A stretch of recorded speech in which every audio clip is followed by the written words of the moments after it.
పెట్టుబడులకు ఆంధ్రప్రదేశ్ అనువన్నారు మంత్రి సవిత గారు. అంతర్జాతీయ భారత్ టెక్స్ 2025 సదస్సుకు హాజరైన వారు పారిశ్రామికవేత్తలను ఆహ్వానిస్తూ ఈ సందర్భంగా మాట్లాడారు. ఆంధ్రప్రదేశ్లో పెట్టుబడులకు అనుకూలంగా ఉంటుందని, సుదీర్ఘ తీర ప్రాంతం గురించి వారు ఆ పారిశ్రామికవేత్తలకు వివరిస్తూ ఏపీ స్టేట్లో పెట్టుబడులు పెట్టేందుకు ఇదే అనువైన సమయమని రాష్ట్ర చేనేత జౌళి మంత్రి ఎస్ సవిత పిలుపునిచ్చారు.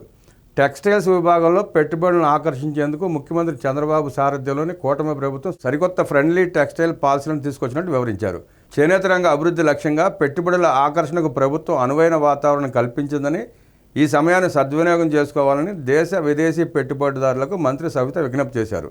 ఢిల్లీలో జరుగుతున్న భారత్ టెక్స్ 2025లో పాల్గొనేందుకు వెళ్లిన రాష్ట్ర చేనేత మంత్రి సవిత పలువురు దేశ విదేశీ పారిశ్రామికవేత్తలను కలిశారు. చేనేత వస్త్రాలకు మరింత మార్కెట్ సదుపాయం కల్పించాలన్న లక్ష్యంతో పెట్టుబడుల కోసం కేంద్రం భారత్ టెక్స్ 2025 ఎగ్జిబిషన్ను ఏర్పాటు చేసిన విషయం తెలిసిందే. కార్యక్రమాన్ని ఉద్దేశించి భారత మండపంలో ప్రధాని నరేంద్ర మోదీ ప్రసంగించారు. కార్యక్రమంలో పాల్గొన్న మంత్రి సవిత పలువురు పారిశ్రామికవేత్తలను కలిశారు. రాష్ట్రంలో చేనేత రంగ అభివృద్ధికి సీఎం చంద్రబాబు నాయుడు తీసుకున్న చర్యను వివరించారు. ఇటీవల నూతన టెక్స్టైల్స్ పాలసీని తీసుకొచ్చినట్టు చెప్పారు. పెట్టుబడులు పెట్టడానికి ఏపీ అనువైన ప్రాంతమని, పరిశ్రమల స్థాపనకు తక్షణం అనుమతులు, రాయితీలు ఇవ్వడంతో పాటు భూ కేటాయింపులు, ఇతర మౌలిక వసతుల కల్పనకు చంద్రబాబు ప్రభుత్వం అధిక ప్రాధాన్యమిస్తోందన్నారు. రాష్ట్రంలో చేనేత రంగంలో పెట్టుబడులకు ముందుకు రావాలని పారిశ్రామికవేత్తలను ఆహ్వానించారు. ఏపీలో టెక్స్టైల్స్ రంగానికి అవసరమైన నైపుణ్యంతో కూడిన మానవ వనరులు అందుబాటులో ఉన్నాయన్నారు. ప్రపంచంలోని మేలైన పట్టు, చేనేత వస్త్రాలు తమ రాష్ట్రంలో ఉత్పత్తి అవుతున్నాయన్నారు.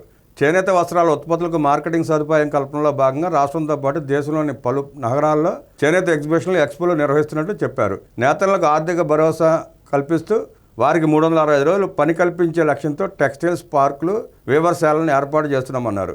నూలు కొనుగోలుపై 15% రాయితీ అందిస్తున్నామన్నారు. ప్రజల్లో చేనేత వస్త్రాల వినియోగంపై పెరుగుతున్న మక్కువను దృష్టిలో పెట్టుకుని ఈ-కామర్స్ ద్వారా విక్రయాలు ప్రారంభించామని, అమెజాన్, మింత్రా, ఫ్లిప్కార్ట్, జియోమార్ట్ వంటి 7 ఆన్లైన్ ప్లాట్ఫామ్లో 20 ఆప్కో షోరూంల ద్వారా చేనేత వస్త్రాలను నేరుగా కస్టమర్ల ఇళ్లకే డోర్ డెలివరీ చేసేలా రాష్ట్ర ప్రభుత్వం చర్యలు తీసుకుంటోందన్నారు. చేనేత సహకార సంఘాలు చెల్లిస్తున్న జీఎస్టీ రీయింబర్స్మెంట్ చేయడానికి రాష్ట్ర ప్రభుత్వం నిర్ణయించిందన్నారు. చేనేత కార్మికులకు 200 యూనిట్లు, మర్మగాల కార్మికులకు 500 యూనిట్లు ఉచిత విద్యుత్ ఇవ్వనున్నామన్నారు. నేతలకు 90% సబ్సిడీతో ఆధునిక పరికరాలు, యంత్రాలు అందజేయబోతున్నామన్నారు. కార్యక్రమంలో సవితతో పాటు జౌళి శాఖ కమిషనర్ రేఖారాణి, ఆప్కో ఎండీ పావనమూర్తి తదితర అధికారులు పాల్గొన్నారు.